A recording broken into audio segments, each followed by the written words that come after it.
a mí me ha motivado mucho las urgencias del momento, ¿no? O sea, cuando ha habido tanta represión, por ejemplo, contra los cocaleros, y yo me he puesto a investigar la coca, de dónde viene el estigma de la coca, y en Estados Unidos, en la biblioteca, he encontrado, o sea, solamente yo pedía la palabra coca, ¿no? Y además de miles de títulos con la palabra Coca-Cola, aparecían generalmente de todo sobre la coca, mezclado con cocaína, con heroína, bajo un código del tesauro que era HB. Se refiere a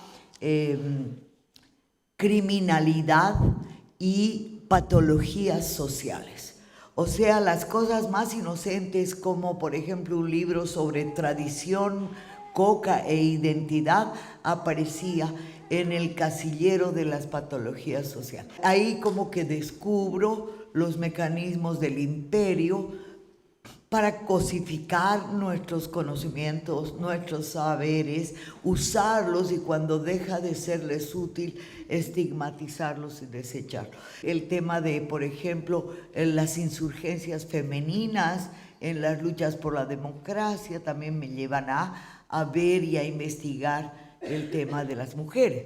Ahora, en todo esto es curioso que yo salvo el libro sobre las mujeres, que fue una propuesta que me hicieron desde un viceministerio de la mujer.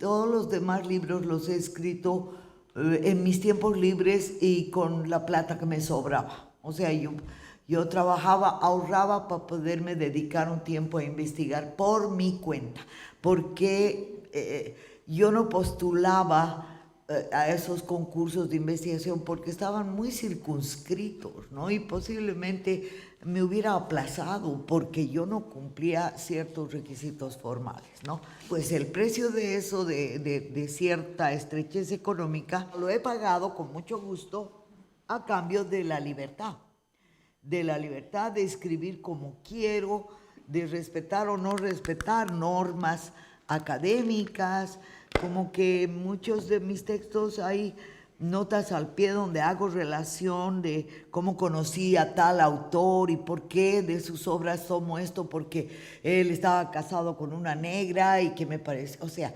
cosas que en general en una escritura académica son como prohibidas, ¿no? Bueno, esa es la libertad.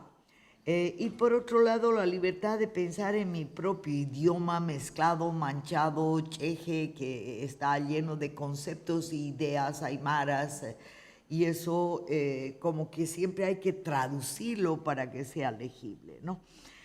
Bueno, entonces ha habido un texto mío que podría ser, no es solo mío, lo hemos escrito con Virginia Ayllón, una compañera que trabaja también conmigo en el Tambo Colectivo. Ella da el curso sobre anarquismo y yo el de sociología de la imagen. Virginia Ayllón y yo hemos ganado un concurso de la Claxo que era sobre pensamiento crítico latinoamericano y hemos optado por hacer un libro sobre el pensamiento desde los márgenes, ¿ya?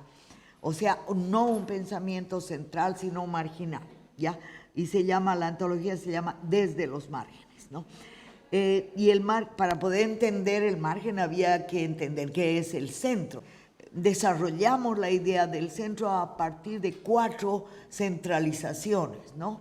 El logocentrismo, el eurocentrismo, el androcentrismo y el antropocentrismo, que en orden de primacía el antropocentrismo es como que la raíz de todo el rollo, porque el momento en que el ser humano se percibe como dueño de la naturaleza y exilia a la mujer del mundo social para hacer de puente con lo natural, en ese momento se consolida Europa como eje colonizador, ¿no? Y es la colonización de la palabra, o sea, es la primacía de la ley, ¿no? Por encima de la norma del corazón, de las normas de la ética, ¿ya? Entonces, justamente para combatir estas 4 centralizaciones. En esa antología tenemos pensamientos, por ejemplo, en contra del logocentrismo. Trabajamos con gente que ha hecho música, que ha hecho poesía, ¿no? Y incluso en el original, que no lo editaron así, pero en el original teníamos partituras en vez de texto, ¿no? Entonces, un poco esa reacción contra el logocentrismo. Y claro, obviamente, el enfrentamiento más importante al eurocentrismo ha sido el pensamiento indígena, ¿no? Entonces ahí teníamos una pensadora mujer que trabaja sobre la filosofía que está detrás de las prácticas alimentarias, y la filosofía y la memoria que está detrás de las prácticas alimentarias, y un varón, Esteban Ticona, que trabajaba procesos de la lucha, paradójicamente, por la educación en castellano por parte de los aymaras. María ya de por sí, Galindo, lesbiana, pero también gays de raíz popular, porque hay todo el tema de la China morena, que es el travestismo popular que viene de mucho tiempo atrás, que en el Perú, Giuseppe Camponovo, algo así, escribe cosas maravillosas y ha hecho el Museo Popular Travesti, ¿no? Entonces ahí rescata todo el travestismo popular, que tiene una larga raíz de ritualidad, ¿no? O sea, la inversión de sexos tiene una función promotora de la fertilidad, ¿no? Y claro, el antropocentrismo nos lleva a aquellos textos que trabajan el diálogo con lo no humano, ¿ya? Diálogo con los ancestros, diálogo con la Pacha. Entonces, es desde esa óptica que yo quiero mirar lo indígena, ¿no? Entonces, ahora voy a desarrollar brevemente esta relación indios y Estado, que viene desde la táctica de la huida, de la evasión total, ¿no?, a aquella que es la del acercamiento predatorio, ¿no? O sea, en las sociedades amazónicas, que al colono, pues en la noche le roban un arma o le queman algo y desaparecen en la selva, ¿no? Son acercamientos de predadores como tanteando, ¿no? Es golpear y huir.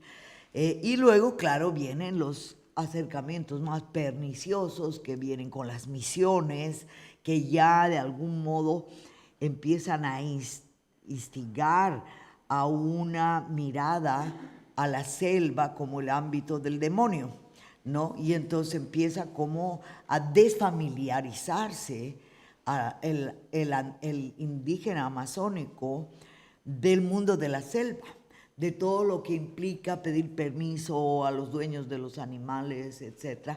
Y también empieza a generarse un tipo de dependencia clientelar respecto de los misioneros, ¿ya? O sea, la idea un poco es que ya no es la naturaleza la que provee, sino la iglesia, los padres, ¿no?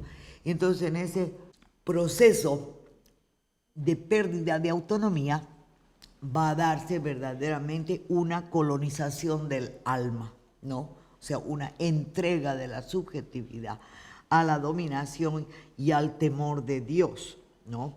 Lo que tiene graves consecuencias para la relación con la selva, ¿no? Dejar de, y también empezar a ver a los árboles como un obstáculo, ¿no? Entonces, árbol, la idea de que por ser verde la selva es fértil, entonces basta con tumbar los árboles para poder hacer agricultura, pero no, o sea, el humus proviene de la cantidad de hojas que caen y eso es lo que explica la fertilidad de la Amazonía, pero una vez que se quitan los árboles, eso se desertifica en 2 o 3 cosechas, eso lo han comprobado los arroceros, los cañeros, los solleros, etc. O sea que permanentemente tienen que abrir más desbosques y o usar más fertilizantes. Entonces se crean enclaves de dependencia tecnológica de la Monsanto, de Cargill. Esa es la lógica frente a la cual lo indígena se levanta. Pero claro, hay una regionalización, ¿sí? Aquí es el sur de Chile, donde la voz indígena tiene la fuerza como para incidir en las políticas del Estado. Allá es la voz andina, y la voz andina no ha escuchado suficientemente a la voz amazónica. De ahí que en el momento en que empieza como a negociarse el acercamiento al Estado con el movimiento catarista de los años 70 y 80, hay un proceso como de encandilarse con el Estado. Ya empiezan a surgir, habían como 6 partidos políticos aymaras, o sea, empiezan a surgir una serie de ambiciones de poder muy individuales, peleas intestinas, etc., ¿no? O sea, el encandilarse con el Estado les lleva a perder el rumbo y les finalmente lleva a la búsqueda del centro, ¿sí? Habiendo sido como un sector de que desde el margen cuestiona el centro y más bien busca la descentralización del poder. Ahora es como centralista y donde se incorpora la idea de descentralización, pero para reproducir en chiquito la estructura logocéntrica, eurocéntrica, antropocéntrica, ¿no? O sea, en chiquito el municipio hace lo mismo que en grande hace el Estado, ¿no? En tanto que una descentralización vista como una herramienta emancipatoria supondría un desmontaje de todas estas centralizaciones, ¿no? Y creo que particularmente importante es la ruptura del androcentrismo, de la dominación masculina. Se percibe este periodo como un periodo de Pachacuti, ¿no? Pachacuti es un tiempo de revuelta del tiempo-espacio, de volver de una conmoción del tiempo-espacio que puede derivar en una renovación, pero también en una catástrofe, ¿no? Pero se percibe que este es un Pachacuti femenino, es un Warmi Pachacuti.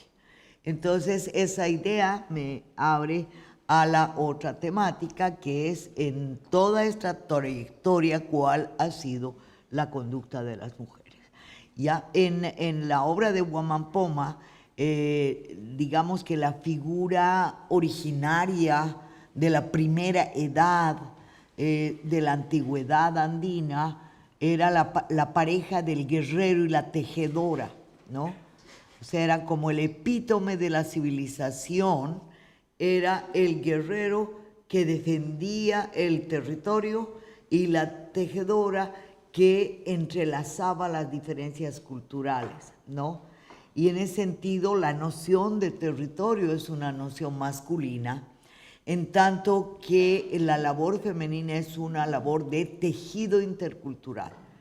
Es como que siempre ha sido una ritualista de los márgenes, que se las ha visto con fuerzas no humanas, tanto de las alturas como de lo más abajo. Entonces, una vez que viene la sociedad invasora, la fuerza salvaje es el dinero. Entonces, para poder domesticar esa fuerza, participan en estos márgenes mercantiles las mujeres, ¿no? Porque son justamente las que pueden neutralizar el factor disolvente que implica el dinero, ¿no? Entonces, esa es una de las estrategias, o sea, participar en los márgenes, en tanto que el varón ocupa el centro productivo, el centro civilizado de la comunidad, que está surcado, o sea, está lleno de los surcos del arado. Y además simbólicamente se hace la siembra ritual en la plaza. En muchas comunidades del altiplano se hace la siembra ritual en la plaza, donde el hombre se viste de mujer y la mujer se viste de hombre. Y es esa la forma de convocar la fertilidad. Entonces, esas formas de complementariedad se van a disolver, ¿no? Y se va a reestructurar bajo la forma de esa división del trabajo donde lo mercantil está en manos de las mujeres y lo productivo en manos de los varones. Sin embargo, es la modernidad del siglo XIX la que realmente divorcia, porque captura al varón a los sistemas de trabajo forzado en la mina y el despojo de tierras, ¿no? O sea, con el despojo de tierras a los varones se los incorpora como mano de obra a servir en las haciendas o tienen que huir a las minas, hay una dispersión poblacional y las mujeres terminan migrando y fundando sociedades matrifocales, ¿no? Centradas en la mamá, en la madre, ¿no? Que crían varios hijos, posiblemente de varios padres, y que tienen que lidiar en el mundo urbano, y así se genera la sociedad chola, la sociedad, una especie de tercera república entre la república de indios y la de españoles, que sin duda no supera el dualismo, porque dentro del mundo mestizo también hay la misma división. O sea, mestizo quiere decir que es más cerca de lo blanco y cholo es más cerca de lo indio. Entonces, de algún modo se reproduce ese binarismo, ¿no? Y la otra estrategia es la de huir y de algún modo el refugio simbólico de la práctica nocturna de lo que la sociedad dominante llama la brujería, ¿no? O sea, las brujas andinas son las que preservaron el conocimiento. Y esto se debe también a que la misma naturaleza patriarcal, profundamente patriarcal, de la sociedad dominante hizo que les resultaran invisibles las mujeres. O sea, la sola idea de que, o sea, si hasta ahora no hay sacerdotas mujeres, ¿no? ¿Cómo sería pensar que habían ritualistas que oficiaban ritos siendo mujeres? O sea, ritualistas de alto nivel, chamacanes, ¿no? Que oficiaban ritos. Entonces, debe ser así como anatema, esta es la sociedad del mundo al revés, porque las mujeres tienen poder, y poder en los lugares de mayor exclusividad masculina, como es en la institución religiosa, ¿no? Entonces, eso muestra el shock, la consideración de la mujer como bruja. Pero además había sodomía ritual, o sea, habían parejas de homosexuales que oficiaban rituales específicamente homosexuales para específicas demandas de la huaca, ¿no? O sea, según la huaca, según si era sequía, se hacían estos rituales. Entonces, todo eso llevó a que, pues, para los españoles, todos los indios eran sodomitas, todas las mujeres eran brujas, ¿no? Y las estrategias de ocultamiento. Ahora, si no hubiera sido por el ocultamiento, yo creo que una buena parte del tejido cultural indígena se hubiera visto muy deteriorado, porque es justamente esta sabiduría ritual que mantiene la conexión entre el cosmos y la vida material. O sea, es una religión materialista en el sentido que busca el bienestar material de la comunidad, que haya cosecha, que no haya hambre, que haya agua. O sea, son necesidades materiales, pero que se conciben como parte de un equilibrio cósmico, ¿sí? Donde el humano da y toma, ¿sí? Y no da lo mismo que toma, sino que intercambia dones desiguales. La tierra te da una cosa tan maravillosa y mágica y prístina como es el agua, pero no le vas a devolver agua, le vas a devolver algo que es maravilloso y prístinamente humano, que es el licor, ¿no? Le vas a devolver algo que no es alimento, que no es medicina, que es producto de un cierto ocio creativo, ¿no?, que permite el desarrollo de la espiritualidad, ¿no? Entonces, de ahí la importancia de la chicha y de los alucinógenos. Todos los hippies han querido reproducir la famosa receta de la chicha con Wilca, que se supone que era altamente alucinógena. Parece que han fracasado masivamente. La chicha es la Wilca es el sol, ¿no? Es realmente sagrada. Es una semillita del tamaño de una moneda de 2 centavos que se llama cevil también en la Argentina, ¿ya? Y ahí no se sabe cómo se consumía, pero eran brebajes de chicha con este cevil para rituales sagrados, ¿no? Y también en el lado amazónico, la ayahuasca, todo lo que se llama las plantas maestras. Lo que sí ha quedado en el mundo andino es la coca, porque tiene claramente un uso instrumental, que es el que da energía y permite trabajar, permite prolongar las horas de trabajo o intensificar el trabajo. Entonces es como el lado colonizante de la coca, ¿no? Y por otro lado, un aspecto expresivo que permite que la coca sea como un nexo con lo espiritual, también un nexo comunitario. Los acullis son ceremonias con la tinca que se sopla y de algún modo se le entrega el aliento al lamien vecino para hacer un diálogo con esa persona, y en el círculo van intercambiando en contra de las manecillas del reloj las tincas de coca para instalar, digamos, una reunión, un tantachaui, una asamblea. Entonces todo eso se está rescatando, pero también está la otra cara, que de lo instrumental ya ha derivado en lo dañino, que es la cocaína, ¿no? Entonces heredamos esos conflictos porque la medicina busca el ingrediente activo de las plantas. O sea, todas las plantas que los indios dicen que sirven para algo, las analizan, buscan qué es lo que les da su supuesta función o poder, le sacan eso, lo vuelven en una pastilla, y lo que no se dan cuenta es que el efecto se debe a la sinergia entre todos los elementos que forman parte de esa planta.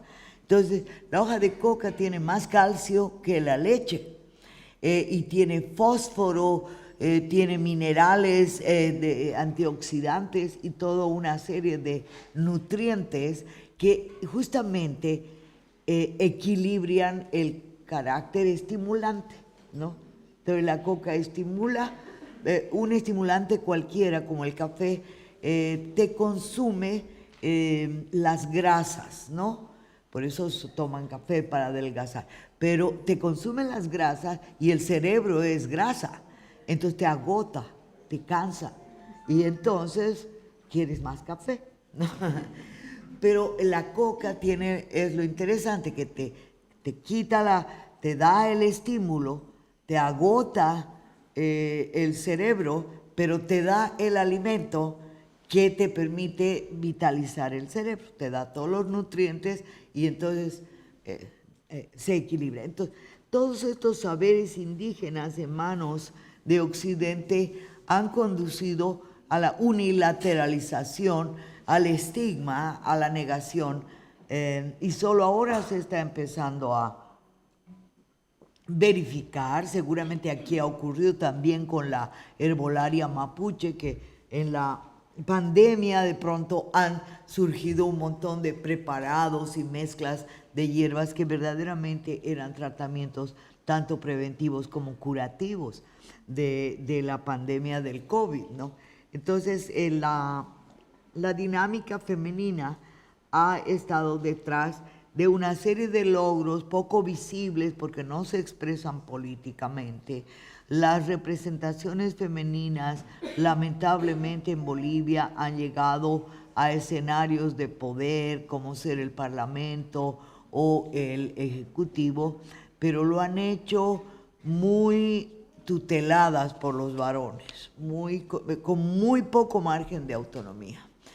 Y bueno, toda mujer autónoma con criterio propio ha terminado marginalizada y formando parte de los críticos, que son críticos desde adentro, porque han conocido el sistema del partido, del MAS y todo, y han tomado posición sin desmarcarse de la reivindicación.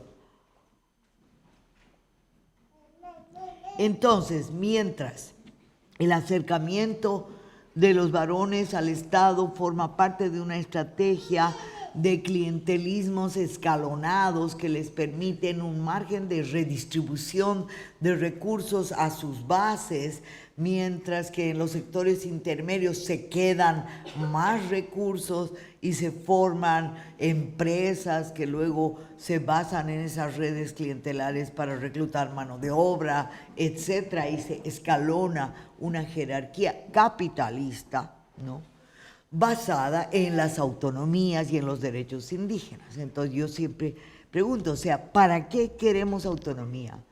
¿Para hacer capitalismo de la autonomía o para crear bolsones anticapitalistas de resistencia, de autogestión, de recuperación de los valores integrales que suponen superar el monocultivo, volver a las prácticas sostenibles de policultivos, de rotaciones y todo esto, ¿no? Y la recuperación de semillas, porque hay una pérdida de variedad de papa, homogeneización que viene desde los años 40 con la invasión de la papa holandesa, ¿no?, que ha recibido por desgracia el nombre de papa Imilla como si fuera una papa propia, pero es una papa holandesa. Entonces, toda la homogeneización, la pérdida de diversidad, es también un ecocidio de los saberes, ¿no? O sea, una liquidación de los conocimientos y una esterilización de la mente, o sea, una mente cada vez más monocultural, ¿no? Y frente a eso yo creo que es estratégica la alianza entre indios y mujeres, ¿no? Que tenga una capacidad de agendar lo diverso, porque no se trata de a ver qué dicen las mujeres indígenas dentro de lo indígena, ¿no?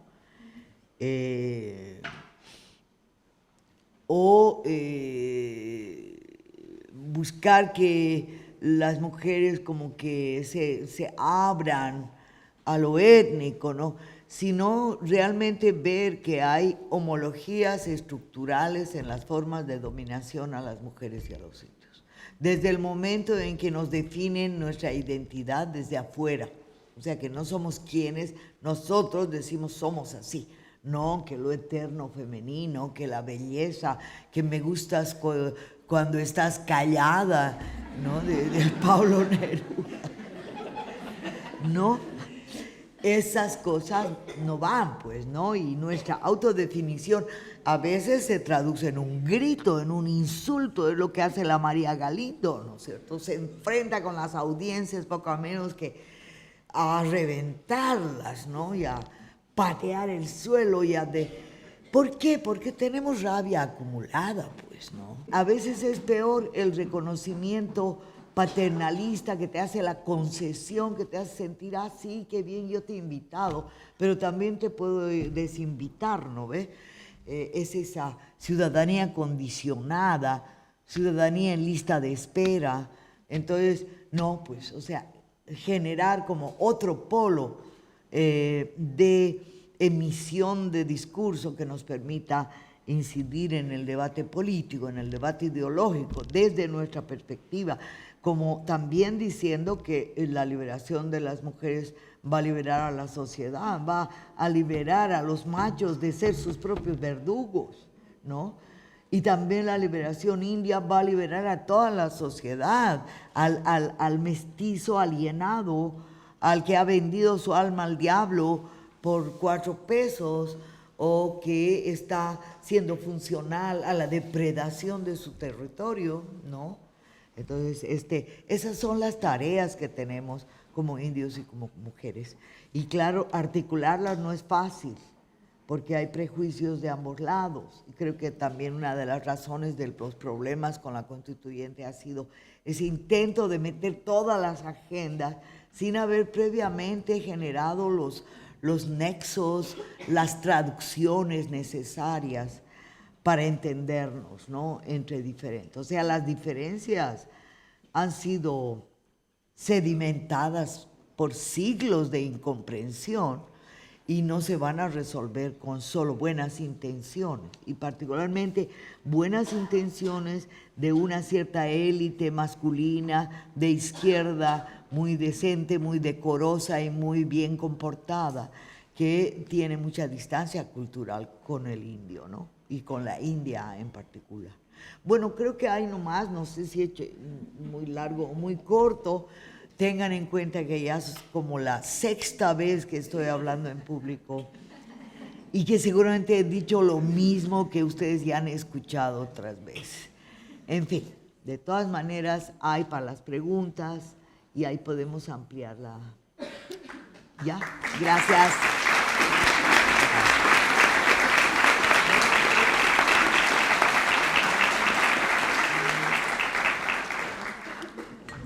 La verdad me preocupa cómo las comunidades actualmente pueden definir esa autogestión con ejemplos, de manera concreta, porque, como tú dices, aquí también pasa que todo el conocimiento, los proyectos, vienen del Estado, pero a mí me interesa qué puede hacer la comunidad actualmente. Sí, yo había hecho esa pregunta de ¿para qué queremos la autonomía? ¿Para hacer capitalismo en chiquito, con cara humana, o para más bien generar bolsones de resistencia? Y precisamente la autogestión es una de esas estrategias de autodefensa de la comunidad, en la medida en que corta los lazos de dependencia, utiliza lo menos posible de recursos que vienen del sistema, ¿no? Por ejemplo, los sistemas son cosas muy concretas, no son cosas abstractas. El desvincularse de la red de electricidad, por ejemplo, mediante paneles solares, que puede ser una inversión grande al principio, pero a la larga paga, o hacer sistemas de captura de agua para no gastar el agua que viene con cloro y todo eso, son recursos que son muy pequeños, e incluso el pequeño huerto urbano viene a ser no solamente, o sea, no importa tanto es lo material, digamos, como que tener comida de tu huerto, sino saber reconstruir la relación con la tierra, saber lo que es ver nacer una planta con tus manos, con tus cuidados. O sea, eso cambia la ecología de la mente, no solamente de la tierra, ¿no? Entonces es la autogestión, y la autogestión no quiere decir el darle completamente la espalda al mercado, porque también es posible tener una relación selectiva, esporádica, digna con el mercado, sin dejarse arrastrar por la totalidad. Y bajo la premisa de comprar lo menos posible y vender lo más posible, es decir, que haya un balance a favor, ¿no? Que permita, por ejemplo, nosotros para comprar tecnología, claro, vendemos recursos intangibles, ¿no? Vendemos conocimientos, vendemos talleres de agroecología, de compostaje urbano, y con eso compramos computadora o conexión al internet. Entonces, combinar los recursos de la modernidad con los saberes tradicionales es, claro, una sinergia, puede crear una sinergia muy potente, ¿no? Y con capacidad de sobrevivir, ¿no? Ahorita la paz está, o la gente está trabajando en pegas del Estado o está en la autogestión. Casi diría que ya no hay el espacio, por ejemplo, capitalista, ¿no? No, está desaparecido. Hay la autogestión o hay el Estado. Y en la autogestión hay las redes. O sea, hay N grupos que hacen cosas parecidas a nosotros, pero que juntamos esfuerzos y unos traen comida vegana, otros traen parches, otros traen serigrafía, intercambios de trueques de libros, trueque de ropa. Hacemos la feria del trueque, que es intercambiar la ropa que no usas. Entonces hay como una revitalización de las redes que luego en momentos de crisis funcionan ya como redes de sobrevivencia, ¿no? En la pandemia, por ejemplo. Entonces sí, la autogestión es un recurso absolutamente clave para sobrevivir en estas crisis. ¿Cómo desmontar primero la transmisión o la generación de conocimiento, pero también de demandas que respondan de manera particular? Y lo otro es cómo ha sido su propia experiencia siendo una mujer que no entra dentro de las normas, desde los temas que propone, desde los espacios en donde se postula. Y yo he sido feminista desde chica, o sea, me he hecho botar del colegio porque me hacía mucho frío y mi mamá me ponía pantalón y no querían que use pantalón y me hacía mucho frío y yo insistí y me botaron del colegio porque además no quería saludar a las monjas. Entonces, de algún modo, tenía una cierta actitud iconoclasta, ¿no? Ahora, el tema otro de cómo hacer que los feminismos se articulen entre sí y puedan generar unos cambios como más profundos que vayan más allá de esas reivindicaciones individualistas. Es claro, en general es muy colonizada nuestra cultura de clase media porque siempre miramos a Europa o Estados Unidos para inspirarnos y para las luchas y todo esto. Y en realidad tenemos aquí toda una trayectoria de luchas de mujeres de Bartolina Sisa, Gregoria Paza, Micaela Bastidas y Dolores Cacuango en el Ecuador y cantidades de ejemplos históricos desde los cuales nutrirnos, donde tú ves que esas mujeres articulan pues lo individual con lo colectivo. O sea, luchan por la educación, por ejemplo, en el caso de Mercedes Cacuango. Y es una lucha que implica desarrollar tus valores como individuo, pero a la vez esa educación sirve como herramienta para la defensa de las tierras, ¿no? Entonces, yo creo que el arte consiste en articular lo individual con la comunidad.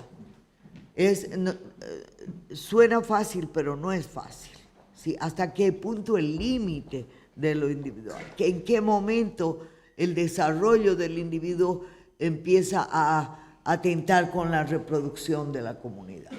¿O cómo el individuo puede usar la comunidad para beneficio propio? Por ejemplo, para obtener platas de una ONG, donde él se va a volver como el mandamás a título de comunidad. Entonces, hay muchas trampas en el camino, ¿no?, de esa articulación. Es difícil, pero es necesario. Acá en Chile muchas personas, más del 60%, alguna vez han pasado por la ingesta de psicofármacos. Y en ese sentido,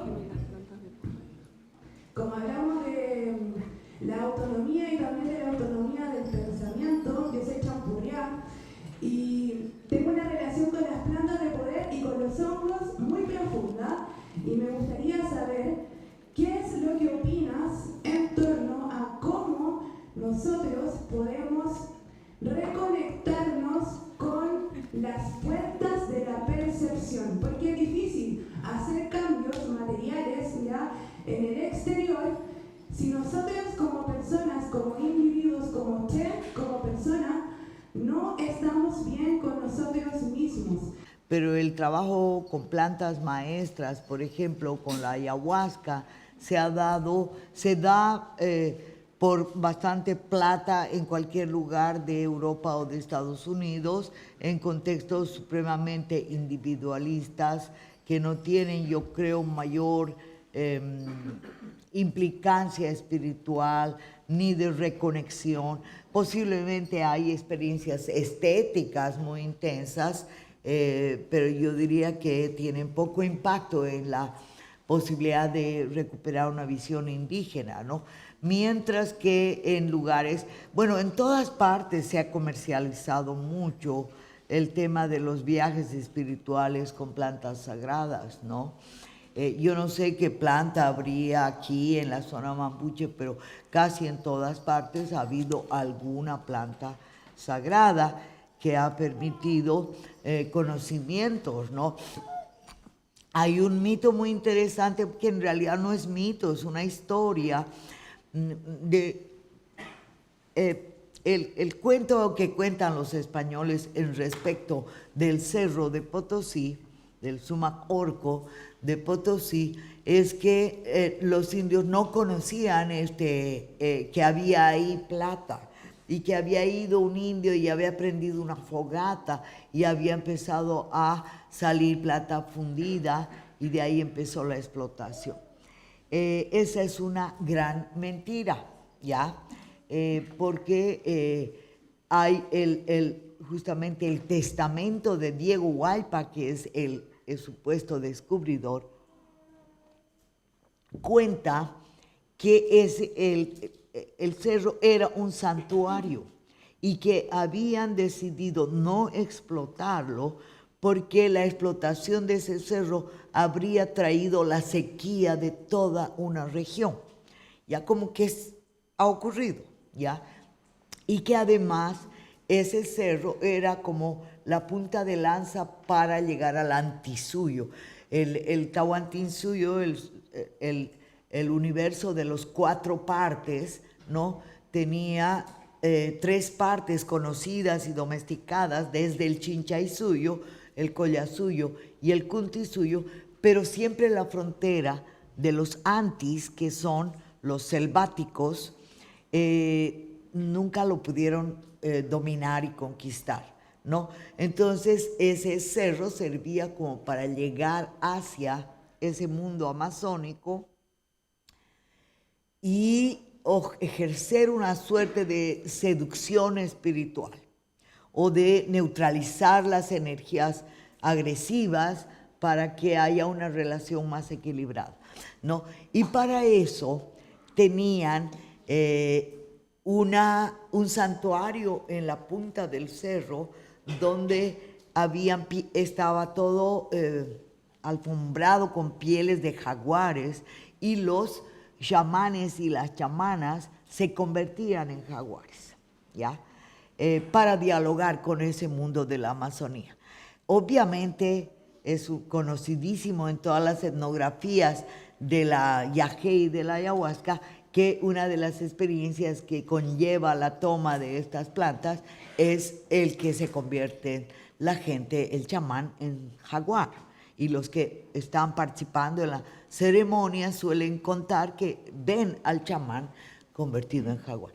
Entonces es evidente que ahí habían ceremonias con plantas sagradas y que permitían justamente conjurar los peligros de esa relación con el auca de la selva, con el enemigo de la selva al cual querían seducir para convertirlo en amigo, porque la hoja de coca viene de la selva.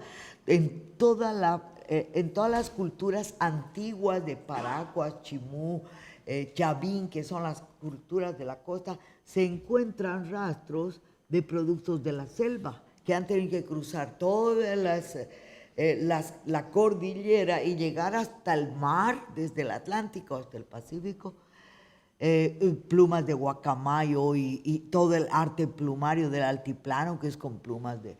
Entonces siempre hubo una relación simbólica de atracción, de seducción, bajo ese sistema de conquista que a la vez es seducción, ¿no? Y a la vez hay una cierta violencia simbólica. Bueno, pero eso ya se transforma en una agresión a la Amazonía de parte de los Andes, los colonos cocaleros que arrasan con la selva, o el intento de hacer la carretera. Entonces hay un mito que dice que el Inca se convirtió en jaguar para entrar a la selva, el sexto Inca, y él estuvo allá con una mujer chuncho, una mujer de la selva, y tuvo hijos y se quedó a vivir ahí. Y claro, cuando el Evo Morales dijo a sus compañeros cocaleros, vayan y conquisten a las mujeres del Tibnis y sedúzcanlas para que ellas acepten la carretera. Era como la otra cara del asunto, ¿no? Era el mundo al revés realmente. Así que esa relación con la selva sigue teniendo una fuerte base en el conocimiento de las plantas sagradas, que quizás puedan hacernos entender que la selva no hay que arrasarla para el desarrollo capitalista, ¿no? Sino que es la fuente de conocimiento más antigua, ¿no? A propósito también lo que se mencionaba recién sobre la pena que tenemos sobre el TPP-11, la privatización de las semillas.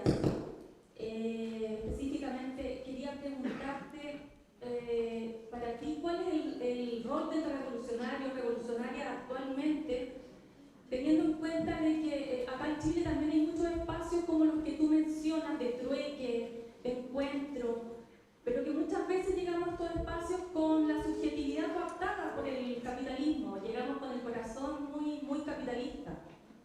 Entonces, y bajo este contexto actual que estamos viviendo, esta pena del TPP-11, eso, ¿cuál es el rol del ser revolucionario? Yo hablo más del Pachacuti que de la revolución. O sea, el Pachacuti es un cambio cósmico, es un tiempo en el cual no es la voluntad humana la que lo provoca. Estamos en un Pachacuti, estamos en un Warmi Pachacuti.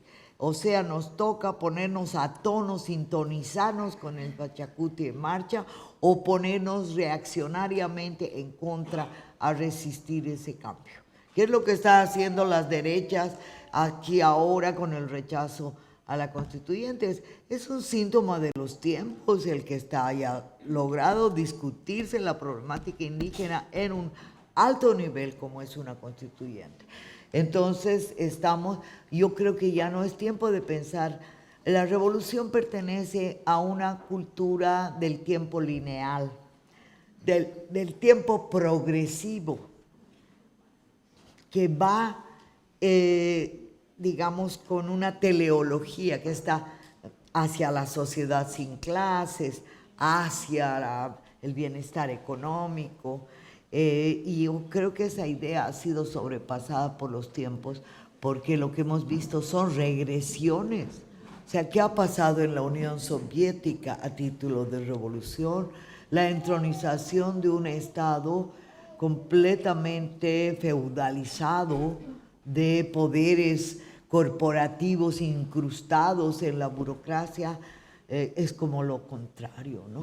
Entonces yo creo que se ha desgastado ese término, en parte también porque viene de ese mundo completamente progresista, ¿no?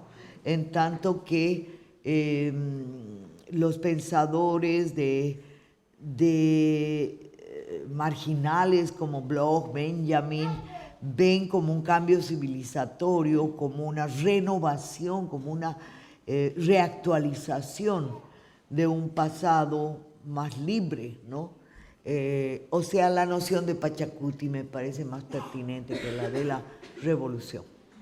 Pero en concreto me gustaría que mencionara un poco, digamos que pudiera explicar un poco la diferencia, ¿cierto?, entre este proyecto plurinacional que ha sido principalmente encabezado por Evo Morales, ¿cierto?, por el MAS, y el proyecto indianista de otros movimientos como el que fue más conocido, donde estuvo Felipe Quispe, que también en algún momento nos visitó acá en el Guanajuato. Yo creo que la cuestión de lo plurinacional fue como una hipérbole de lo que eran las demandas, ¿sí? Las demandas de autonomía eran de descentralización, como casi diríamos al margen del Estado, o sea, estar por debajo del radar estatal. En tanto que lo plurinacional es incorporar esas entidades al núcleo duro del Estado. Entonces, esa no fue, yo creo, nunca una demanda auténticamente sentida por los pueblos indígenas, ¿no? O sea, como acceder al centro como entidades diferenciadas. Para Yapa, sobre eso, el hecho es que se supone que hay 36 naciones reconocidas en Bolivia y hay solo 7 escaños de 130 parlamentarios. O sea, no hay ni siquiera una representatividad parlamentaria de las disque llamadas naciones, ¿ya? Entonces, una vez un yuracaré de esa, que pertenece a una de las naciones más minoritarias y pequeñas y acosadas por el mundo cocalero, me dice: nos han hecho creer que somos nación para que nos olvidemos que somos comunidad, ¿no? Y me parece una lectura muy inteligente, porque además dice: ¿y qué es la nación para nosotros? Que nos han puesto la radio del Estado, el banco del Estado, la agencia que se llama de distribución de tierras del Estado. O sea, nos han puesto en nuestra comunidad todos los aparatos de control del Estado central. En eso, ¿no? Y en la radio nos están bombardeando todo el tiempo con una propaganda centralista, ¿no? Entonces, a eso se reduce el plurinacionalismo, ¿no? Ahora, esto, ¿cómo sería en Chile? Yo me imagino que tiene que haber sido diferente por el solo hecho de que los mapuches han estado la mayor parte del siglo XIX como una república aparte del Estado chileno. Entonces, esa memoria de autonomía tiene que ser muy diferente. Yo diría que aquí no necesitan un Estado plurinacional, sino un Estado a lo mucho trinacional. ¿Por qué? Porque mapuches y luego unos grupos mucho más pequeños que de hecho tienen unas autonomías muy relativas. En cambio, los mapuches tienen bases materiales, culturales, históricas para ser nación, ¿no? Pero por ahí me equivoco y mis compas aymaras de Iquique van a echar el grito al cielo. Me van a acusar de anexión a Chile. Incluso viven como en su propio territorio, casi no se ven en las ciudades más grandes, viven en Colchane, que es su tierra. Y todas las cosas que van en torno a sus cosmovisiones se ven allá arriba. Entonces, todos tienen que viajar a verlos, a conocerlos. En Alto Hospicio, por ejemplo, se han especializado los chipayas en hacer pozos de agua, ¿no? O sea, ejercen su peculiaridad cultural, pero en un contexto urbano y moderno. Sobre tu experiencia respecto a las universidades interculturales en Latinoamérica, si ves posible que vayan consolidándose, surgiendo más proyectos de universidades interculturales, la interculturalización y la decolonización en las universidades, sobre todo a nivel de posgrado. Es más fácil adoptar un nombre que una práctica a la cual ese nombre se refiere. Entonces, la condición, yo he hecho una evaluación de las 3 universidades interculturales y sinceramente he encontrado muy poco de intercultural. Por ejemplo, la Universidad Aymara, solo hay el Aymara como una materia más, pero no había una lectura aymara de la agricultura, de la relación entre agricultura y ganadería y los ciclos del cielo, en fin, no había lecturas indígenas. Yo entiendo que hay lenguajes como las matemáticas que pues, pueden ser muy neutros, pero hay muchísimas ciencias en las cuales la propia cultura tiene un bagaje propio que al menos parcialmente podría recuperarse. Yo hablé con una de las chicas que era profesora de la carrera de industria textil, ¿ya? Y resulta que ella había estudiado en Rusia y ella pensaba la industria textil como grandes máquinas y ni siquiera conocía los aportes del textil indígena en diseño, o sea, en la estética, en los colores, o sea, no conocía absolutamente nada de textil indígena. Y el textil en los Andes es una de las artes altas, o sea, es la de las grandes artes, ¿no? O sea, es toda una ciencia el textil andino. Y esta chica pues estaba con eso de la industrialización de las grandes máquinas, de fábricas, de telas, qué sé yo, que no tenían absolutamente ningún contexto ni pertinencia para el caso, ¿no? Entonces, esa experiencia, y luego que el idioma realmente no se hablaba, o sea, no se daban, más allá de la clase estrictamente de idioma, no se daban ahí. Entonces, me parece, y va más de Yapa, la de el Oriente, juntaba como 5 etnias diferentes con 5 idiomas diferentes, por supuesto la lengua franca era el castellano. Entonces realmente interculturalidad había muy poco. Nuestra situación es que mi padre y mi hermano están en prisión política por esta lucha, que es la resistencia de todo el pueblo mapuche.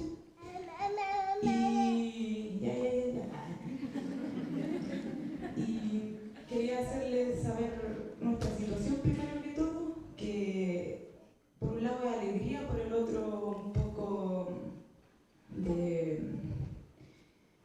confianza, si se puede decir, porque estamos ahí. Y ahí en la comunidad de niños, niñas. Y yo entiendo mucho esa situación, el dolor de el saber, por ejemplo, que el hermano Celestino está todavía en la cárcel. Y yo he estado ayer o anteayer con la machi Francisca Linconao, que ha estado también en la cárcel, y que además sufriendo una injusticia de siglos, ¿no?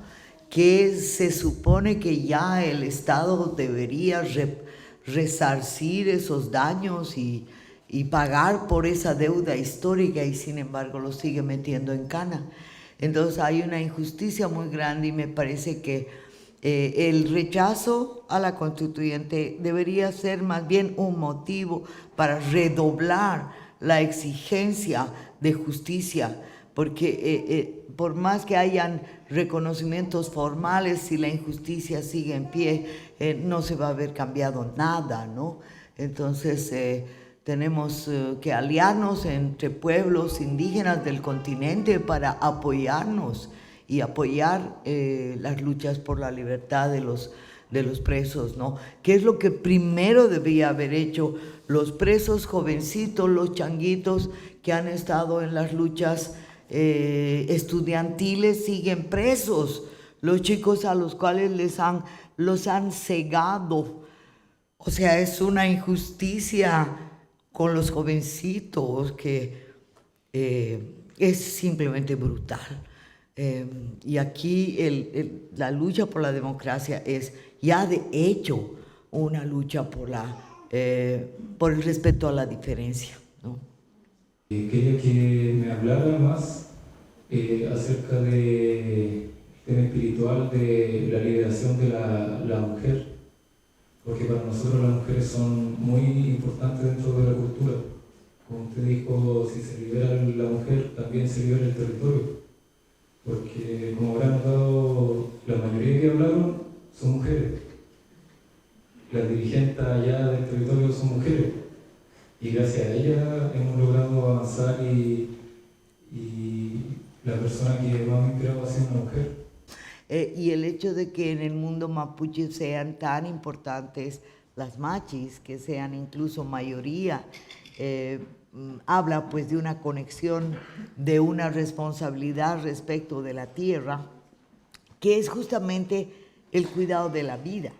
O sea, la comunidad genera sus propios anticuerpos, y creo que esos mecanismos de defensa están muy centrados en las mujeres, como dadoras de vida, como cuidadoras de vida, y también cuidadoras a través del conocimiento del cosmos, ¿no?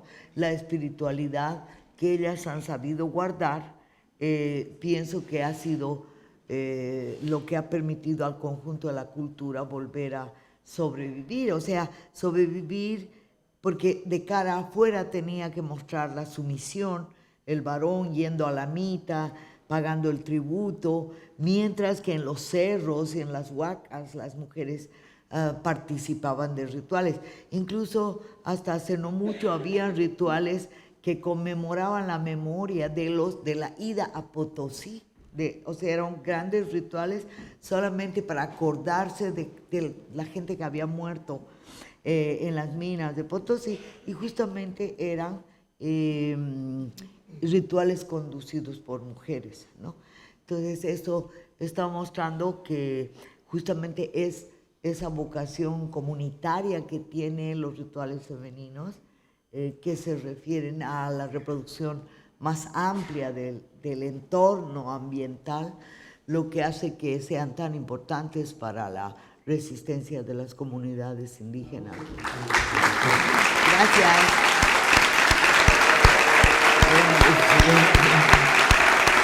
Por fin.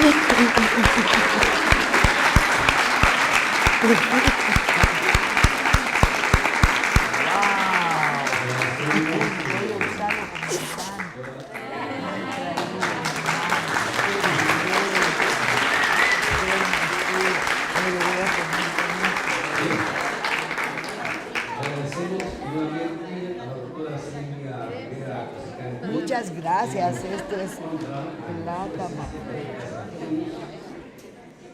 muy amable. Muchas gracias. Gracias.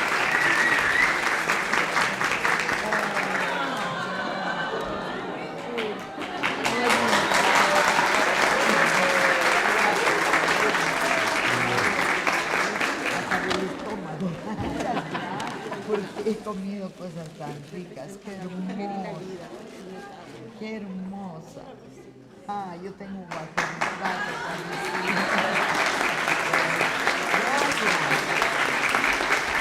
Muchas gracias. Me voy a por ser egocéntrica.